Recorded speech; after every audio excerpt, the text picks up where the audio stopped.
आज़ादी के वक्त 93 करोड़ से लेकर 7 लाख करोड़ तक के आंकड़े तक कैसे पहुंच गया सैन्य बजट? क्या इसकी हिस्ट्री रही? अलग अलग जो युद्ध देश ने देखे, उसके बाद कैसे देश की जो सुरक्षा की रणनीति है वो बदलती चली गई, और 1962 से मेक इन इंडिया तक कितने पड़ाव भारत ने देखे हैं, खासतौर पर डिफेंस की अगर बात कर ली जाए। हथियार मंगाने वाले से लेकर बेचने वाले तक भारत कैसे पहुंचा, इसका एक लंबा सफर है।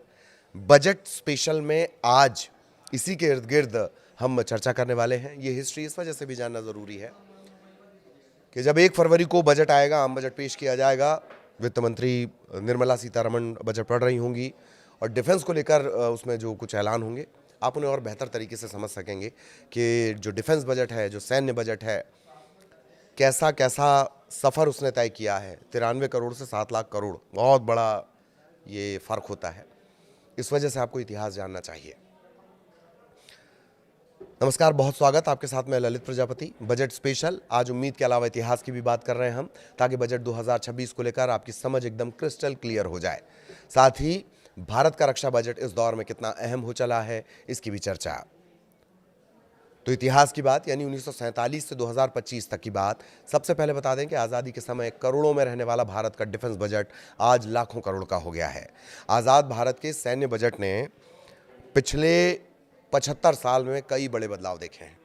बंटवारे के जख्म, पड़ोसियों से मिलने वाली चुनौतियों से शुरू हुआ ये सफ़र आत्मनिर्भर भारत के संकल्प तक पहुंचा है। भारत कभी अपनी सुरक्षा के लिए दूसरे देशों पर निर्भर था, लेकिन आज भारत दुनिया के 100 से ज़्यादा देशों को अपने हथियार बेच रहा है। 1962, 1971 और कारगिल जैसे युद्ध ने हमारे बजट की दिशा भी बदली, और आज भारत डिफेंस सेक्टर में ग्लोबल पावर बनने की तरफ बढ़ रहा है। आपको यह भी बता दें कि आज़ादी के बाद 7.5 महीने के लिए पहला बजट बना था। भारत का जो पहला डिफेंस बजट था साल 1948-49 में पेश किया गया, और उस समय बंटवारे और पहले कश्मीर युद्ध की चुनौतियों के बीच सेना के लिए 92 करोड़ 74 लाख रुपए रखे गए थे, जिसको मैंने अभी 93 करोड़ कहा। 72 करोड़ 94 लाख रुपए गए थे। देश 15 अगस्त 1947 को आज़ाद हुआ था। तब 15 अगस्त 1947 से 31 मार्च 1948 यानी कुल 7.5 महीने के लिए रक्षा बजट तय किया गया। तब तक भारत और पाकिस्तान के बीच सैन्य बलों का बंटवारे का काम भी पूरा हो चुका था, लेकिन सांप्रदायिक दंगे और पाकिस्तान की कश्मीर पर बुरी नज़र ने रक्षा बजट को फोकस में ला दिया था। मतलब और भी चुनौतियां थीं, लेकिन पाकिस्तान की हरकतों के चलते फोकस बजट पर आया, डिफेंस बजट पर आया। एक तरफ कश्मीर में सैन्य ऑपरेशन जारी था और दूसरी तरफ सितंबर 1948 में हैदराबाद का भारत में विलय करवाने के लिए भी तत्कालीन निज़ाम के खिलाफ सैन्य अभियान चलाना पड़ा था। बहुत दिलचस्प है वो कहानी भी, वो भी हम किसी दिन आपको जब हिस्ट्री पर चर्चा करेंगे, हैदराबाद के निज़ाम को कैसे हैदराबाद को मिलाया गया, उसका भी एक निज़ाम का भी एक अलग इतिहास है। तो इन तमाम वजहों से जो अगला साल था 1948-49, उसका जो रक्षा बजट है वो 121.08 करोड़ रुपए हो गया। हालांकि उसके अगले साल यानी 1949 और 50 में हालात थोड़े संभलते चले गए, और इसके बाद इस बजट को घटा दिया गया। 34 करोड़ 35 लाख रुपए के आसपास का बजट कर दिया गया।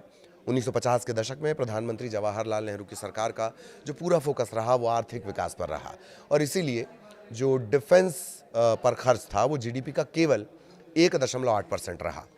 लेकिन जब चीन के साथ 1962 का युद्ध भारत का हुआ, तो ये किसी अलार्मिंग सिचुएशन जैसा रहा। 1962 के युद्ध ने भारत की आंखें खोल दी। इस हार के बाद डिफेंस बजट में भारी उछाल आया। वित्त वर्ष 1961-62 का जो रक्षा बजट था वो 266.72 करोड़ रुपए था। अगले साल 62-63 में 301.93 करोड़ रुपए बजट हुआ, लेकिन 1963-64 में भारत का रक्षा बजट दोगुने से भी ज्यादा 867 करोड़ रुपए हो गया। इस तरह साल 1962 में जो रक्षा बजट जीडीपी का 2.1% था, वो 1964 तक बढ़कर 4.5% तक पहुंच गया। ऐसा नहीं है कि हर बार सेना को लेकर ही बजट बढ़ाओ, परमाणु कार्यक्रम के लिए भी रक्षा बजट बढ़ाया गया था। 1965 और 1971 के युद्ध ने सरकार को रक्षा बजट 3% से ऊपर बनाए रखने के लिए मजबूर कर दिया। 1975 और 80 के बीच परमाणु कार्यक्रम की शुरुआत के साथ यह आवंटन तेजी से बढ़ता चला गया।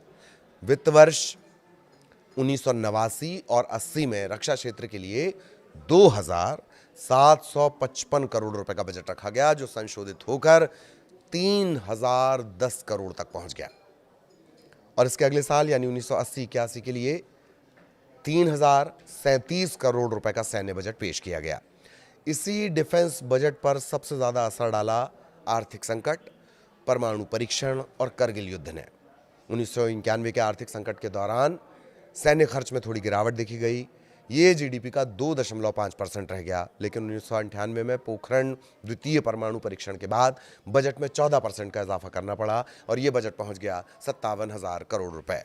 इसके ठीक बाद 1999 में कारगिल का युद्ध हुआ। भारत का हर दिन करीब करीब 650 करोड़ रुपए इस दौरान खर्च होता रहा। इस युद्ध ने भारत को अपनी खुफिया और सुरक्षा एजेंसी को आधुनिक बनाने का सबक दिया। एक तरह से नसीहत थी ये। बजट घटाया गया था, उसके बाद करगिल युद्ध के बाद फिर एक प्रेशर बढ़ा। 98-99 में 30,840 करोड़ का जो बजट प्रस्ताव है वो रखा गया, लेकिन रिवाइज्ड खर्च जो आया 41,200 करोड़ के आंकड़े तक पहुंच गया।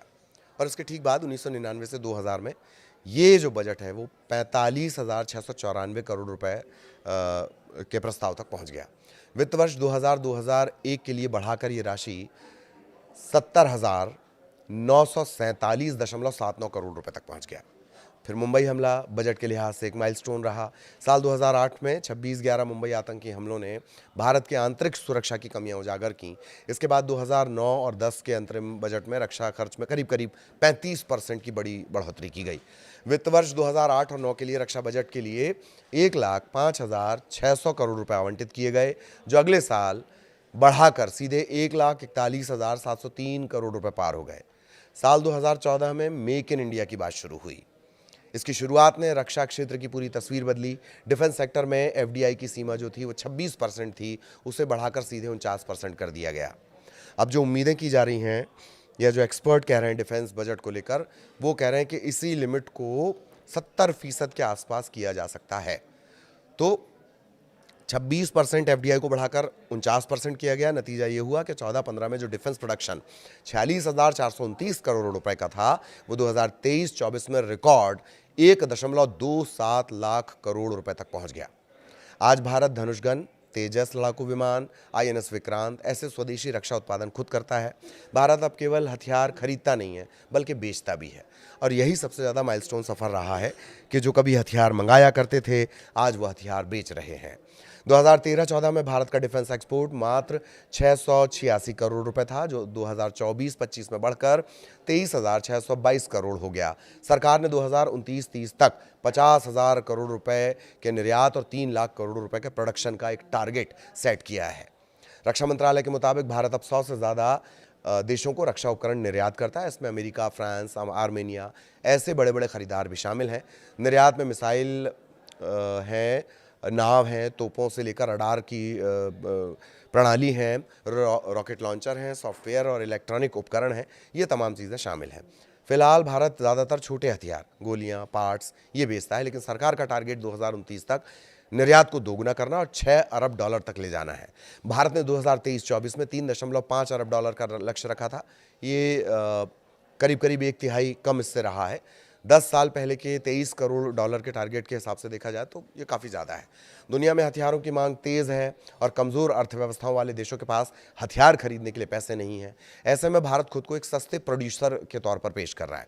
भारतीय कंपनियां 155 मिलीमीटर के तोप के गोले 300 से 400 डॉलर में बनाती हैं। यूरोप में यही गोले बनते हैं तो 3,000 डॉलर का खर्च आता है। भारत ने हॉवित्ज़र तोपें 30 लाख डॉलर में बेची हैं, जो यूरोपीय कीमत का आधा है। इतनी प्रगति के बावजूद दुनिया का सबसे बड़ा हथियार खरीदने वाला भी भारत बना हुआ है।